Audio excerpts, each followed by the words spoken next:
नमस्कार दोस्तों, आज की इस वीडियो में मैं आप लोग का एक बनता हुआ जो घर है उसका पूरा ब्लॉग दिखाऊंगा। जैसा कि आपको पता होगा और आप लोगों ने देखा भी होगा, बहुत तरह का लोग ब्लॉगिंग करते हैं। जैसे कि कहीं घूमने जाते हैं, वहाँ के बारे में बताते हैं, कुछ खाते पीते हैं, उसका ब्लॉगिंग करते हैं। लेकिन ये जो मेरा चैनल है हाउस के ब्लॉग, इसमें मैं आप लोग को सिर्फ घर का जो ब्लॉगिंग होगा उसको दिखाने का कोशिश करूँगा। आप लोग को मैं कुछ नया टाइप से दिखाने की कोशिश कर रहा हूँ, ताकि आप लोग जो लोग भी घर बनाने का प्लानिंग कर रहे हैं, चाहे वो घर बना रहे हो, और इस बात को लेकर भी बहुत सारे लोग चिंतित रहते हैं कि उनका घर का जो निर्माण है वो किस तरीके से करवाना है और कितना रुपये का खर्चा उनका आ सकता है। इसको लेकर भी बहुत सारे लोग डाउटफुल रहते हैं, अपने मन में सोचते रहते हैं कि कितना का खर्चा आएगा। तो आप लोग का जो हर क्वेश्चन होगा उसको मैं सोल्व करने का कोशिश करूंगा।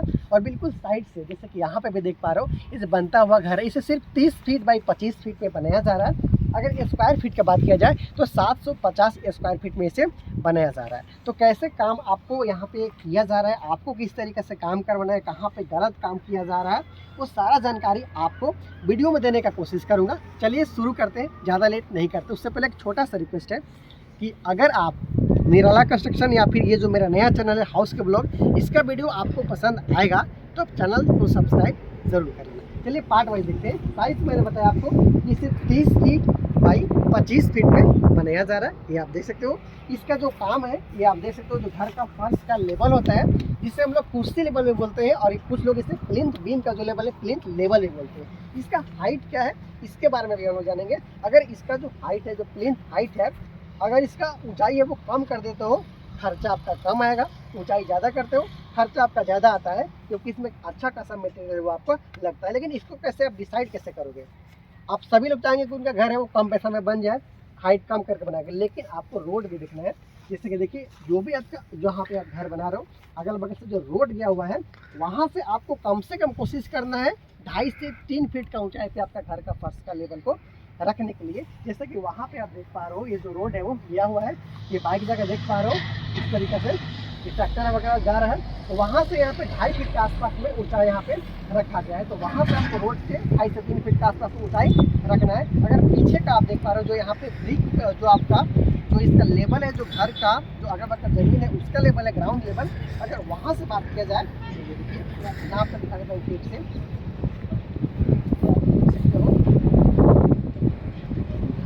लगभग 4.5 फीट के आसपास में यहाँ पे इसका हाइट है वो रखा गया है। थोड़ा बहुत 1-2 इंच ऊपर नीचे हो जाता है, क्योंकि बराबर में जमीन है। ग्राउंड फिगर में 4.5 फीट में यहाँ पे ऊंचा है वो, इसका ऊंचाई है वो रखा गया है। इसके साथ साथ जो यहाँ पे कॉलम का इस्तेमाल किया गया है उसके बारे में भी जानेंगे, और जो गलत काम किया गया है उसके बारे में तो बताऊँगा, ताकि आप इस गलती को अपने घर में ना दोहरा पाए। जो खर्चा लगा है इसके बारे में भी जानेंगे। जैसे ये देखिए, ये जो कॉलम है इस घर का, ये जो कॉलम आप देख पा रहे हो, तो यहाँ पे बहुत सारा गलत काम किया गया है। थोड़ा इधर से आप दिखा सकते हो, यहाँ पे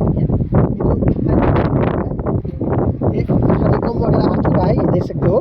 कास्टिंग के दौरान जब ठीक से आप मटेरियल नहीं बनाते हो, जो आप मसाला बोला जाए आम भाषा में, या फिर कंक्रीट बोला जाए, ठीक से नहीं बनाते हो, या फिर ढलाई के दौरान ठीक से आप वाइब्रेटर का यूज़ नहीं करते हो, और जो पानी का रेशियो वगैरह होता है ठीक से नहीं करते हो, तो इस तरीक़े से अगर मिस्त्री ठीक से सेंटिंग वगैरह का काम भी नहीं किया है तो इस तरीके से आपका हनीकॉम्ब वगैरह दिख जाता है। मटेरियल मकान मालिक को उतना ही लगेगा, लेकिन मजबूती आपको नहीं मिलेगा। जैसे देख सकते हो इस तरीके से ये टूटते हुए चला जाता है। तो ये खुद का लोड नहीं ले पाने में सक्षम है, तो फिर आपका घर का लोड क्या लेगा। इसलिए आप कुछ इस तरीके से बिल्कुल नीट एंड क्लीन काम करवाइएगा। जैसा कि यहाँ पे ढलाई का काम है वो किया गया है, इस तरीके से काम आपको करना है। ये सरिया वगैरह जो दिख रहा है, देखिए यहाँ पे ये सरिया दिख रहा है, ये देखिए भरभरा कर गिरने लगा सरिया, तो ये हवा के संपर्क में आ रहा है, इससे आपको बचना है। और आपको कम से कम 40 mm का जो आपका जो जगह है वो आपको रखना है खाली, ताकि आपको जो स्पेसिंग है वो 40 mm का रखना है, ताकि आप ठीक तरीके से कास्टिंग वगैरह करवा पाए। इस सारा चीज़ का ध्यान देंगे। अगर हो सके तो स्पेसर बार, जिसे हम लोग आम भाषा में गुटका बोलते हैं, बीम में जो सरिया लगाने के बाद में आपको उसका यूज भी करना चाहिए। उसके बाद इस तरीके से जो आप देख पा रहे हो कि सरिया वगैरह दिख रहा है वो आपको नहीं दिखता है। नीचे में भी देख सकते हो, यहाँ पे रिंग वगैरह है वो दिख रहा है, ये देखिए यहाँ पे रिंग वगैरह दिख रहा है। कुछ इस तरीके से ये हवा के संपर्क में आते आते यहाँ पे जंग है वो लगने जाता है, वो टूट सकता है। तो इस तरीके से आपको नहीं करना है। अगर आप पैसा लगा रहे हो, घर दोस्तों रोज़ रोज़ नहीं बनता है, इसलिए मैं कोशिश करता हूँ कि आप लोग को सही जानकारी दिया जाए। और इसका जो साइज़ है इसका बात किया जाए तो यहाँ पे देखिए 2 तरह का कॉलम का इस्तेमाल है वो किया जा रहा है, और ये डिपेंड होता है कितना दूरी पे आप कॉलम लगा रहे हो। इसलिए आप यहाँ से आकर देखते हो, इस कॉलम से लेकर उस कॉलम तक अगर आप देखिएगा लगभग 14 से 15 फीट का दूरी है। और अगर आप 9 इंच पे 9 इंच की कॉलम बनाते हो, आपको उसमें ज़्यादा से ज़्यादा आप 13 फीट के आसपास तक दूरी ले सकते हो, लेकिन यहाँ पे दूरी ज़्यादा है, इसलिए जो कॉलम का साइज़ है इसलिए आपको दिखा देता हूँ। आप देख सकते हो यहाँ पे ये जो कॉलम है, अगर इसका साइज़ की बात किया जाए तो यहाँ पे देख सकते हो 10 इंची है, ये 10 इंची है इधर से इधर, और उसके साथ साथ यहाँ भी आपको दिखा देता हूँ, ये देख सकते हो ये 15 इंची के आसपास में रखा गया है। तो राउंड फिगर माना जाए तो 10 इंची बाई 15 इंची का ये बनता हुआ कॉलम है, क्योंकि यहाँ पे दूरी है वो ज़्यादा है। लेकिन वही जो दूरी है यहाँ पे देखिएगा, दोनों कॉलम के बीच में जो दूरी है लगभग 10 फीट के आसपास का है, देख सकते हो। इसका साइज़ आप डिक्रीज कर सकते हो, छोटा कर सकते हो। देखिए यहाँ से लेकर यहाँ तक साइज़ इसका कम कर दिया गया है। इसका साइज़ बता देता हूँ मैं, 9 inch by 10 inch, 9 inch by 10 inch का जो कॉलम है आप यहाँ पे देख सकते हो। तो दूरी कम रहेगा तो आपको 9 इंच बाई 9 इंच के कॉलम से कोई फर्क पड़ सकता है, लेकिन जब डिस्टेंस बढ़ता है आपको कॉलम का साइज़ को भी बढ़ाना होगा। तो इस तरीके से ये बनता हुआ घर है। एग्जाम्पल के तौर पर मैं आप लोग को दिखा रहा हूँ। और एक बात और आप यहाँ से समझ सकते हो, ये जो बनता हुआ घर है वहाँ से, कि जब आपका जो घर का फर्श का लेवल है 3 फीट से ज़्यादा जाता है तो आपका एक बीम में काम है वो नहीं चलता है, आपका डबल बीम प्रोवाइड। लेकिन यहाँ पे एक ही बीम से काम कर लिया गया है, काफ़ी अच्छा खासा पैसा वो यहाँ पे बचाया गया। तो ऐसा आप कैसे काम कर सकते हो कि आपका सिर्फ एक बीम में काम चल जाए। अगर आप 3 फीट के आसपास तक हाइट रखते हो तो सिर्फ आपका प्लेन बीम लगा लेते हो, काम चल जाता है। हाइट ज़्यादा है, मिट्टी ऊपर से डालते हो, भरते हो मिट्टी, तो ज़्यादा ऊंचा होने के कारण कई बार देखिएगा कि जो साइड का दीवार है बाहर की तरफ फेंक देता है। नहीं फेंके, मजबूत रहे दीवार, इसके लिए यहाँ पे ईंटा का प्रयोग ना करते हुए बोल्डर का प्रयोग किया गया है। ये देख सकते हो बोल्डर का प्रयोग है वो यहाँ पे किया गया है। ये देखिए जो पहाड़ रहता है वहाँ से जो काट कर जो ब्लॉक बनाया जाता है, ये देख सकते हो इस तरीके से पत्थर का इस्तेमाल यहाँ पे करते हुए जो बड़ा बड़ा, हालांकि इसका जो साइज़ है वो वहाँ से आप दिखा सकते हो। अभी मैं आपको दिखा देता हूँ यहाँ पे इस तरीके से